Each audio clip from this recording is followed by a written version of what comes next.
नहमदु नसल्ली अला रसूलिल करीम अम्मा बाद फ़अऊज़ु बिल्लाहि मिनश्शैतानिर्रजीम बिस्मिल्लाहिर्रहमानिर्रहीम रब्बि इश्रह ली सदरी वयस्सिर ली अमरी वहल्लुल उक़दतम मिन लिसानी यफ़क़हू क़ौली। अस्सलामु अलैकुम वरहमतुल्लाहि वबरकातुहू। हमने अल्हम्दुलिल्लाह सूरह आराफ को मुकम्मल किया। उसका मैंने खुलासा भी कल आपको भेज दिया था रिकॉर्ड करके। अब आज हम अल्हम्दुलिल्लाह सूरतुल अनफ़ाल स्टार्ट करेंगे। ठीक है, अनफ़ाल नफ़ल का ही वर्ड है। नफ़ल हम जो कहते हैं कि फ़र्ज़ नमाज और नफ़ल नमाज मतलब एक्स्ट्रा की नमाज। तो एक्स्ट्रा की कोई भी चीज़ होती है वो अनफ़ाल, एक्स्ट्रा का माल वो अनफ़ाल कहा जाता है। ठीक है, तो सूरतुल अनफ़ाल हम स्टार्ट करते हैं। आउज़ु बिल्लाहि मिनश शैतानिर रजीम बिस्मिल्लाहिर्रहमानिर्रहीम। सूरह अनफ़ाल मदीना में उतरी और इसकी 75 आयतें और 10 रुकू है। अल्लाह के नाम से शुरू करता हूँ जो बड़ा मेहरबान निहायत रहम करने वाला है।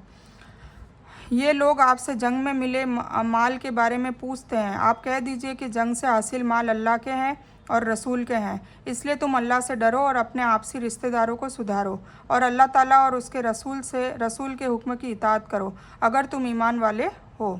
बस ईमान वाले ही ऐसे होते हैं कि जब अल्लाह ताला का बयान होता है तो उनके दिल डर जाते हैं और जब अल्लाह की आयतें उनको पढ़कर सुनाई जाती है तो वे आयतें उनके ईमान को और भी ज़्यादा कर देती है और वो लोग अपने रब पर भरोसा करते हैं जो कि नमाज पाबंदी से पढ़ते हैं और हमने जो कुछ उनको दिया है वे उसमें से खर्च करते हैं। सच्चे ईमान वाले यही लोग हैं, उनके लिए बड़े पद हैं उनके रब के पास और मगफिरत और इज़्ज़त की रोज़ी है। यहाँ काफिरों को कहा जा रहा है कि जो कुरान के पढ़ते वक्त शोर करते थे और अपने साथियों से कहते थे यह कुरान मत सुनो और फिर शोर करो, मतलब दूसरे भी ना सुन पाए, तो उनसे कहा जा रहा है कि इसके बजाय अगर गौर से सुनो और चुप रहोगे तो शायद अल्लाह ताला तुम्हें हिदायत अता कर दे। इस तरह तुम अल्लाह की रहमत के हकदार बन जाओगे।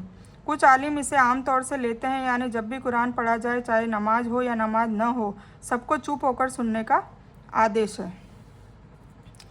फिर जिसका मतलब है ज़्यादा, इस माल अनफाल का मतलब ये ज़्यादा माल है ना, तो ये उस माले गनीमत को कहा जाता है जो काफिरों के साथ जंग में हाथ लगे।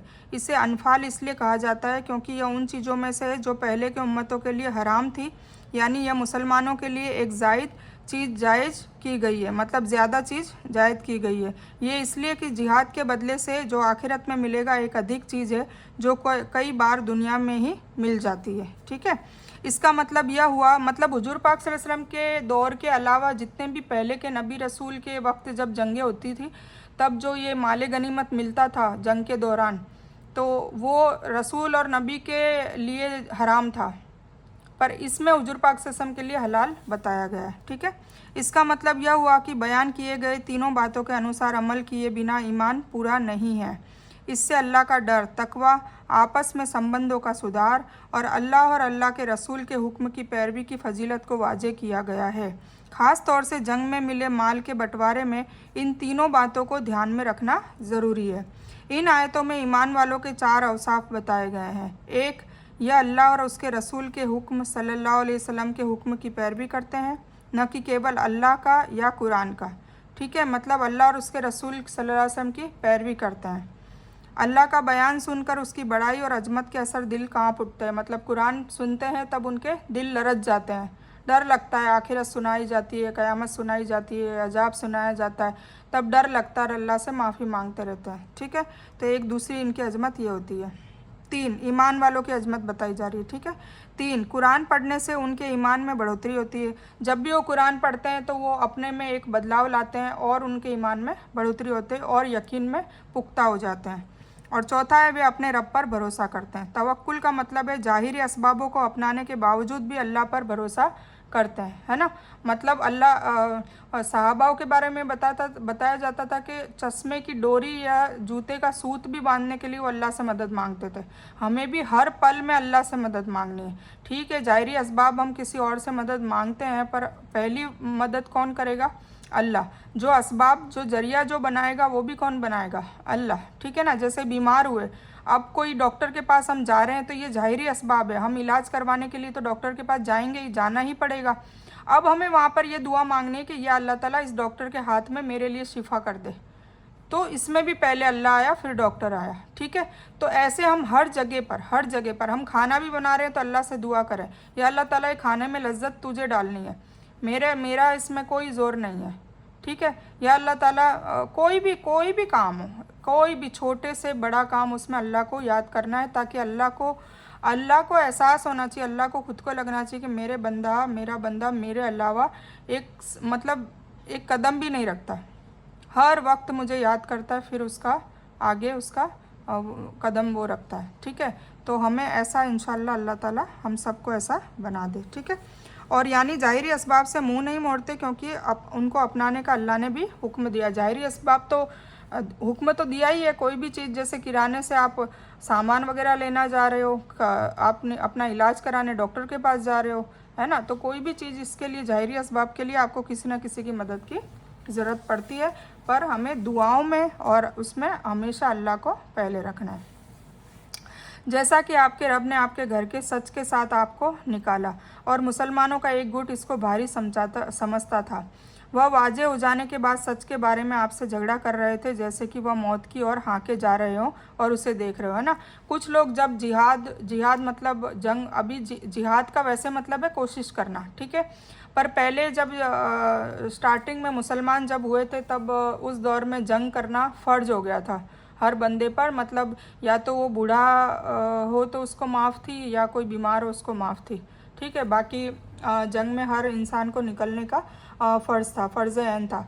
तब कुछ लोगों ने क्या कहा कि भाई उनको ऐसा लगता था जैसे मौत की तरफ हाँके जा रहे हैं उसको, पर अल्लाह उनको समझाने की कोशिश कर रहे हैं कि मौत तो बंद किलों में भी आ जाएगी, तुम जंग में जाओ या नहीं जाओ। जंग में कुछ लोग ज़िंदा होके भी वापस आते हैं, ऐसा तो नहीं सारे मर जाते हैं, और अगर वहाँ मरते हैं तो ये तो खुशनसीबी की बात है कि शहीद की मौत होती है।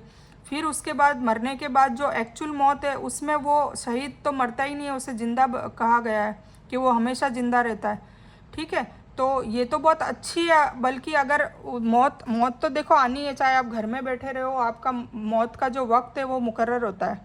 आप कहीं भी हो, चाहे सफ़र में जा रहे हो, चाहे घर में बैठे हो, चाहे किसी से मिलने जा रहे हो, या किसी दंगे फसाद में फंस गए हो, जहाँ भी आपकी मौत है ना, वो आपकी पैदाइश के वक्त लिख चुके हैं, है ना। तो मलेकुल मौत को आसान, मतलब उसके लिए आसान कर दिया जाता है कि बंदा खुद ही जहाँ पर मौत उसकी मुकर्रर होती है वहाँ पहुँच जाता है, ये सोचिए। ठीक है, तो इसमें मैंने इदरीस अलैहिस्सलाम का आपको किस्सा बताया था कि जब मलेकुल मौत को कहा जाता है कि इदरीस अलैहिस्सलाम की चौथे आसमान पर रूह कब्ज़ करनी है, तो वो खुद सोच रहे थे कि इदरीस अलैहिस्सलाम तो दुनिया में है, तो चौथे आसमान में कैसे आ जाएंगे। तो वो आते हैं ना, वो एक फ़रिश्ता उनका दोस्त होता है, वो जन्नत देखना चाहते हैं और फ़रिश्ता उनको ले आता है। तो फिर मलेकुल मौत से वो, मैंने आपको कहानी सुनाई है, ये कहानी सुनना, बहुत बेहतरीन कहानी है। तो उसमें इदरीस अलैहिस्सलाम उनके पैर के पीछे, परों के उनके ऊपर वहाँ पीछे छुपे, मतलब ढके हुए होते हैं, तो उनको दिखाई नहीं देते। तो वो फरिश्ते कहते हैं कि मेरी पुश्त पे बैठे हैं इदरीस अलैहिस्सलाम। तो बोले तभी मैं सोचूं कि अल्लाह ताला ने तो उनको चौथे आसमान पे उनकी रूह कब्ज़ करने का कहा है, और मैं ये सोच रहा था कि दुनिया में इदरीस अलैहिस्सलाम अभी रह रहे हैं, चौथे आसमान पर कैसे आएंगे। पर अल्लाह का कमाल है कि अल्लाह किस तरीके से जहाँ जिसकी मौत लिखी होती है वहाँ उसको ले आता है। ठीक है, तो इसी तरह जहाँ हमारी मौत मुकर्रर है, हम वहाँ पहुँच जाते हैं। ठीक है, कुछ लोग मदीना में किसी की जानें निकलती है, इंतकाल होते हैं, किसी के मक्का में होते हैं। तो ये क्यों होता है, अल्लाह ताला खुद उनको, वो देखो ज़िंदगी में अपने पहली बार वो खुशी खुशी गए हुए होते हैं हज के लिए या उम्रा के लिए, और वहाँ उनका इंतकाल हो जाता है। उन्होंने सोचा होता है कि वो इंडिया में रह रहे हैं या पाकिस्तान में रह रहे हैं या कहीं भी आउट ऑफ सऊदी में वो रह रहे हैं, और वो मक्का जाएंगे, मदीना जाएंगे, और वहाँ पर उनका इंतकाल हो जाएगा। उनको पता था।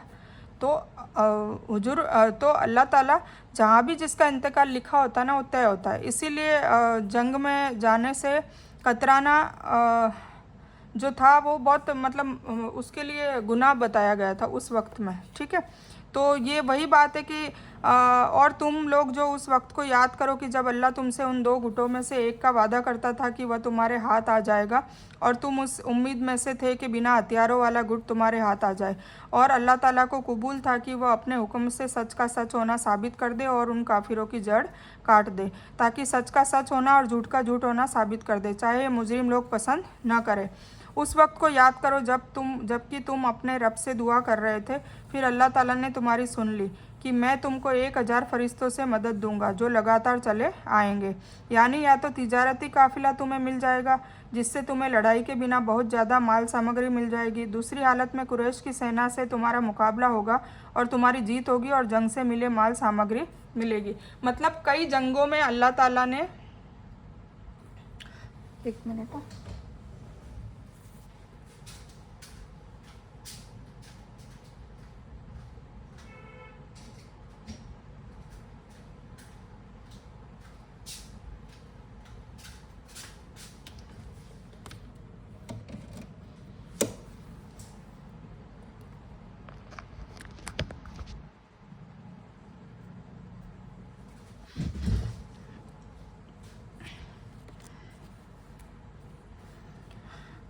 हाँ, तो मैं कह रही थी कई जंगों में अल्लाह ताला ने वही नाजिल कर दी होती थी कि इस जंग में तुम जीतने वाले हो, तुम्हें फरिश्तों से मदद दिलवाऊंगा या चिड़ियों से दिलवाऊंगा, फला फला, अलग अलग जंगों में अलग अलग। उसके बावजूद भी कुछ लोग है ना जंग में जाने को तैयार नहीं होते थे। इस जंग में मुसलमानों की तादाद 313 थी। ये जंग बदर का किस्सा है। और जबकि काफिर उनके 3 गुने यानी लगभग 1000 थे। फिर मुसलमान निहत्ते थे और बिना हथियार, ना तो उनके पास, मुसलमानों के पास हथियार थे, है ना, और घोड़े वोड़े कुछ भी नहीं थे, जबकि काफिरों के पास असलों की जाती थी, उनके पास खूब हथियार भी थे। इन हालात में मुसलमानों को सहारा केवल अल्लाह ही की ताकत का था, जिससे वे रो रो कर विनती कर रहे थे, मतलब अल्लाह से दुआ कर रहे थे। खुद नबी करीम सल्लल्लाहु अलैहि वसल्लम एक खेमे में जाकर गिरिया व जारी में लीन थे, मतलब खूब दुआओं में लीन थे। और अल्लाह ताला ने फिर उनकी दुआएं कबूल करी और 1000 फरिश्ते एक दूसरे के पीछे लगातार मुसलमानों की मदद के लिए आ गए, है ना। और अल्लाह ताला ने यह मदद सिर्फ इस सबब से की कि खुशखबरी हो और तुम्हारे दिलों को सुकून हो जाए, और जीत सिर्फ अल्लाह की तरफ से है। बेशक अल्लाह बहुत ज़्यादा ताकत वाला और हिम्मत वाला है। उस वक्त को याद करो जबकि अल्लाह तुम पर ऊँग तारी कर रहा था अपनी ओर से सुकून अता करने के लिए, और तुम पर आकाश से पानी बरसा रहा था। इस पानी के ज़रिए तुमको पाक कर दे और तुमसे शैतानी शंकाओं को दूर कर दे और तुम्हारे दिलों को मजबूत कर दे और तुम्हारे पाँव जमा दे। उस वक्त को याद करो जबकि आपका रब फरिश्तों को हुक्म दे रहा था कि मैं तुम्हारे साथ हूँ, इसलिए तुम ईमान वालों की हिम्मत बढ़ाओ। मैं अभी काफिरों के दिलों में डर डालता हूँ, इसलिए तुम गर्दनों पर मारो और उनके जोड़ जोड़ पर चोट लगाओ। यह इस बात की सज़ा है कि उन्होंने अल्लाह की और उसके रसूल की मुखालफत की, और जो अल्लाह की और उसके रसूल की मुखालफत करते हैं तो अल्लाह ताला उसे सख्त सज़ा देने वाला है। यानी फरिश्तों का उतारना तो सिर्फ खुशखबरी और तुम्हारे दिलों को सुकून के लिए था, बल्कि असल मदद तो अल्लाह की तरफ से ही थी, जो फरिश्तों के बिना भी तुम्हारी मदद कर सकता था, है ना। अल्लाह को किसी की ज़रूरत थोड़ना है, अल्लाह तो चुटकी बजा के उनको मौत तारी कर देता तो ये भी मदद हो जाती। फिर भी इससे यह समझना भी जायज़ नहीं कि फ़रिश्तों ने जंग में हिस्सा नहीं लिया। हदीसों से मालूम होता है कि जंग में फ़रिश्तों ने हिस्सा लिया और कई काफिरों का कत्ल भी किया। ओहद की जंग की तरह बद्र के जंग में भी अल्लाह ताला ने मुसलमानों पर ऊँग तारी कर दी, जिससे उनके दिलों में भार हल्के हो गए और सुकून व आराम की एक ख़ास हालत उन पर असरअंदाज हो गई। तो यह सज़ा का मज़ा चखो और ध्यान रहे कि काफिरों को के लिए आग का अजाब मुकर्रर ही है। ए ईमान वालों, जब तुम काफिरों से मुठभेड़ करो तो उनसे पीठ मत फेरना, मतलब पीठ फेर के भागने का जंग में मना कर रखा था। और जो शख्स उनसे उन मौके पर पीठ फेरेगा, लेकिन अगर कोई लड़ाई के लिए पैंतरा बदलता हो या जो अपने गुट की तरह पनाह लेने के लिए आता हो, वह बात अलग है ना। मतलब कोई ऐसा चालाकी, मतलब एक लड़ाई में एक होता है ना कि एक स्ट्रेटेजी बनाई जाती है कि चलो मैं यहाँ से हटके वहाँ से करूँगा, वार उधर करूँगा, वो बात अलग है। पर ऐसे ही भाग खड़े होना और घर की तरफ चले जाना, उसके लिए मना किया गया है। तो वह अल्लाह के गजब को पाएगा, उसका ठिकाना नरक होगा और वह बहुत बुरा स्थान है। तो तुमने उन्हें कत्ल नहीं किया, लेकिन अल्लाह ताला ने उन्हें कत्ल किया, और आपने धूल की मुट्ठी नहीं फेंकी, लेकिन अल्लाह ताला ने फेंकी, और ताकि मुसलमानों को अपनी तरफ से उनकी कोशिश का बहुत ज़्यादा अजर अता करे। बेशक अल्लाह ताला ज़्यादा सुनने वाला और ज़्यादा जानने वाला है। जहफन का मतलब है एक दूसरे के सामने होना और संघर्ष करना, यानी मुसलमान और काफिर जब सामने होकर लाम बांदी करे तो पीठ फेर कर, मतलब आपस में लड़ाई करे, है ना, यूँ तलवारें और ये सब, जिससे भी, तो पीठ फेर कर भागने का हुक्म नहीं है। यानी बद्र की लड़ाई यह सारी तफसील तुम्हारे सामने पेश कर दिया है कि जिस जिस तरह से अल्लाह ने तुम्हारी मदद की है, उसकी वजाहत के बाद तुम यह न समझ लेना कि काफिरों का कत्ल यह तुम्हारा कारनामा है। मतलब अपने आप में घमंड में मत आ जाना, ये भी अल्लाह ताला ने फिर मना किया। नहीं, बल्कि अल्लाह ही की मदद का नतीजा है, जिसके सबब तुम्हें यह ताकत मिली थी। इसलिए हकीकत में उनका कत्ल करने वाला कौन है? अल्लाह ताला। बद्र की लड़ाई में नबी सल्लल्लाहु अलैहि वसल्लम ने कंकरियों को मुट्ठी में भर कर काफिरों की तरफ फेंका था, जिसे तो एक तो अल्लाह ताला ने काफिरों के मुंह और आंखों तक पहुंचा दिया, दूसरा उसमें यह गुण पैदा कर दिया कि जिसके सबब उनकी आंखों के आगे अंधेरा छा जाए और उन्हें कुछ नहीं दिखाई देता था। यह मौजज़ा भी जो उस वक्त अल्लाह की मदद से जाहिर हुआ था, मुसलमानों की कामयाबी में बहुत ज़्यादा मददगार साबित हुआ। कुल मिला के अल्लाह की मदद के सिवा वो जीत न सकते थे। एक बात तो यह हुई कि दूसरी बात कि अल्लाह ताला को काफिरों की चाल को नाकाम भी करना था। अल्लाह ताला को तो सब पता चल जाता था, तो वो वही के जरिए हुजूर पाक सल्लल्लाहु अलैहि वसल्लम तक भी बात को पहुंचा देते थे। अगर तुम लोग फैसला चाहते हो तो वह फैसला तुम्हारे सामने है, और अगर रुक जाओ तो यह तुम्हारे लिए बहुत बेहतर है, और अगर तुम फिर भी वही काम करोगे तो हम भी फिर वही काम करेंगे, और तुम्हारा समुदाय तुम्हारे तनिक काम नहीं आएगा, चाहे कितनी ज़्यादा तादाद हो। तथा हकीकत बात यह है कि अल्लाह ताला ईमान वालों के साथ है।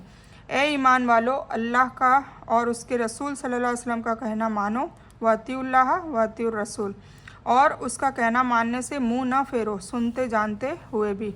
और तुम उन लोगों की तरह न हो जाना जो दावा तो करते हैं कि हमने सुन लिया, हालांकि वह सुनते सुनाते कुछ नहीं है। बेशक बहुत बुरी मखलूक अल्लाह ताला के करीब वे लोग हैं जो बहरे हैं, गूंगे हैं, जो कि तनिक भी नहीं सुनते, तनिक भी नहीं समझते। और अगर अल्लाह ताला उनमें कोई अच्छाई देखता तो उनको सुनने की ताकत अता करता, और अगर उनको अब सुना दे तो ज़रूर मुंह फेरेंगे विमुख होते हुए। यानी सुन लेने के बावजूद उसके एतबार से अमल न करना ये काफिरों का तरीका है। तुम इस तरीके से बचो।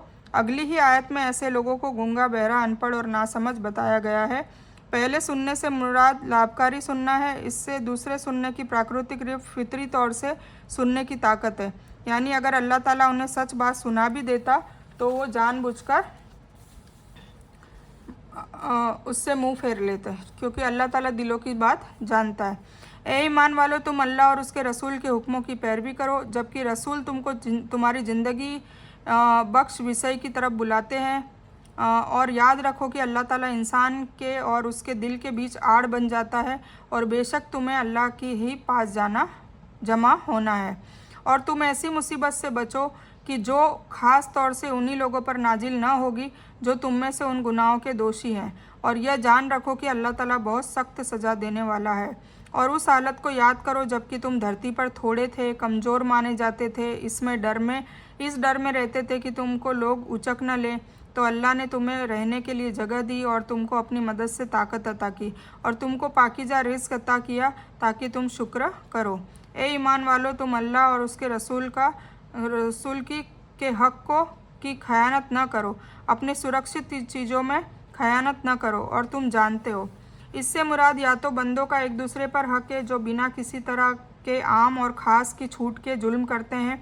वे आम अजाब है जो बारिश की अधिकता या बाढ़ आदि धरती और आकाश की मुसीबत की शक्ल में नाजिल होते हैं, और सवाब अजाब दोनों के करने वाले बराबर से असरअंदाज होते हैं। या कुछ हदीसों में सवाब के कामों का हुक्म देना और गुनाह के कामों से रोकने को छोड़ देने से जिन अजाब की चेतावनी का बयान किया गया है वह मुराद है ना। जब किसी का हक खा लिया जाए, किसी का हक मारा जाए, किसी पे बोतान लगा जाए, तो अल्लाह छोटी छोटी चीज़ों से फिर उनको अलग अलग तरीक़ों से दुनिया में भी अजाब देता है। इससे मक्की ज़िंदगी की कठिनाइयों और डर का बयान, और उसके बावजूद मदीने की ज़िंदगी में अमन व अमान और खुशहाली जो अल्लाह की रहमत से हासिल हुई उसका बयान है। अल्लाह ताला और रसूल सल्लल्लाहु अलैहि वसल्लम के हक़ों में खयानत का मतलब यह है कि ज़ाहिरी तौर से अल्लाह और रसूल सल्लल्लाहु अलैहि वसल्लम के फरमाबरदार बनकर रहें, अकेले में उससे खिलाफ़ काम न करें। विश्वासघात यह भी है कि किसी ज़रूरी काम को छोड़ दें और निषेधित काम को कर लें। और एक इंसान दूसरे इंसान के पास कोई चीज़ हिफाजत के इरादे से रखे तो उसमें भी विश्वासघात न करें, ठीक है। और तुम इस बात को जान रखो कि तुम्हारा धन और तुम्हारी औलाद एक इम्तिहान है, और इस बात को भी जान रखो कि अल्लाह ताला के पास बहुत बड़ा बदला है। ए ईमान वालों, अगर तुम अल्लाह से डरते रहोगे, अल्लाह ताला तुम्हें एक फ़ैसले की चीज़ अता करेगा और तुम में से तो तुम्हारे गुनाह दूर करेगा और तुमको माफ़ कर देगा, और अल्लाह बड़ा फजल वाला है। और उस घटना का भी जिक्र कीजिए जबकि काफिर लोग आपके बारे में साजिश कर रहे थे कि आपको बंदी बना लें, या आपको कत्ल कर दें, या आपको देश निकाला दे दें। वो अपनी साजिश कर रहे थे और अल्लाह ताला अपनी योजना बना रहा था, और अल्लाह ताला सबसे बेहतर योजना बनाने वाला है। माल और औलाद की मोहब्बत ही किसी इंसान को आम तौर से खयानत करने पर मबूस करती है, अल्लाह ताला और उसके रसूल सल्लल्लाहु अलैहि वसल्लम के हुक्म तोड़ने पर मजबूर करता है। इसलिए इनको मुसीबत कहा गया है। किसको? माल और औलाद को, है ना। या तो इंसान माल की लालच में खयानत करेगा, या किसी को कत्ल भी कर सकता है, या किसी का हक मार सकता है, या दयानतदारी करेगा, या किसी के खिलाफ साजिश रचेगा। वो कुछ भी कर सकता है माल की लालच में, माल की चाहत में। और दूसरा है कुछ लोग माल के लालची नहीं होते तो वो अपनी औलाद के लिए कुछ भी कर बैठते हैं। तो अपनी औलाद की परवरिश में, या अपनी औलाद की रिहाइश या उसकी तरक्की के लिए, या किसी भी चीज़ के लिए फिर वो गलत कदम उठा लेते हैं। ठीक है, जो अल्लाह और अल्लाह के रसूल के ख़िलाफ़ होते हैं। तो इनसे बचने के लिए कहा है कि ये तुम्हारे लिए बहुत बड़ा इम्तिहान है, माल और दौलत। यानी इसके ज़रिए इंसान का इम्तिहान लिया जाता है, उनकी मोहब्बत के साथ यकीन और हुक्मों की पैरवी की मांग को पूरा करता है या नहीं। अगर वह पूरा करता है तो समझ लो वह अपने इम्तिहान में कामयाब हो गया, उसकी दूसरी शक्ल में नाकाम है। इस हालत में यह माल और औलाद उसके लिए अल्लाह के अजाब को भोगने का सबब बन जाएंगे।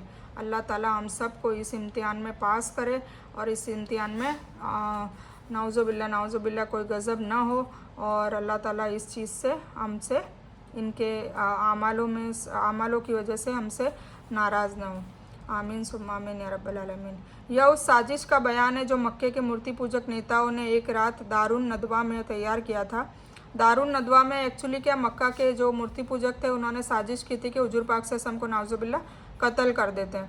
तो आखिर में यह तय किया गया कि हर जाति के युवकों को आप सल्लल्लाहु अलैहि वसल्लम के कत्ल करने के लिए तैनात किया जाए। मतलब हर कबीले का एक एक बंदा होना चाहिए, ताकि किसी एक को कत्ल के बदले में कत्ल न किया जा सके, बल्कि धन देकर जान छूट जाए। तो इस तरीके से उन्होंने साजिश रची, पर अल्लाह ताला को सारी साजिशों का पता था। ठीक है, हम 30 आयत लेते हैं सूरह अनफाल की। और सूरह अनफाल ज़्यादा बड़ी नहीं है, बस ये इंशाल्लाह कल मुकम्मल हो जाएगी। 75 है, ठीक है। तो इंशाल्लाह कल मुकम्मल हो जाएगी, फिर सूरत तौबा इंशाल्लाह हम स्टार्ट करेंगे। तो ये बयान मैं यहीं मुकम्मल करती हूँ। इस बयान में